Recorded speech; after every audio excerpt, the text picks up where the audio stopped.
përgjithësi shoqëritë që janë të lidhura në këtë formë, edhe ato që ti përmende sedrën e kanë shumë të fuqishme, dhe arabët e kishin diçka të tillë. Nëse dikush bëhej musliman, madje shpreha që përdorin thonin e la fenë të parëve, e tradhoi fenë të parëve.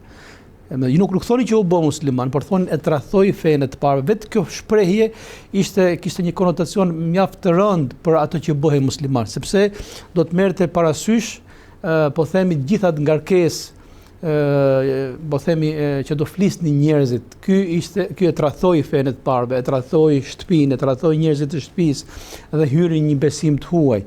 Ebul Asi ishte prej kësaj kategorie, e pranoi që bashortja e tij natyrshëm bëhet muslimane, ajo mbi gjitha është vajza profetit Muhammed sallallahu alaihi wasallam, të cilit i zbriti kjo shpallje, por vetë nuk e pranoi. Jo në shenjë armiqësie, as në shenjë, po themi, refuzimi, por thjesht nga kjo ngarkesë e madhe që në përgjithësi në Mekë ishte e fuqishme. Njerëzit nuk e kishin të lehtë të dilnin prej statu quo sociale. Kjo lloj lidhje ishte.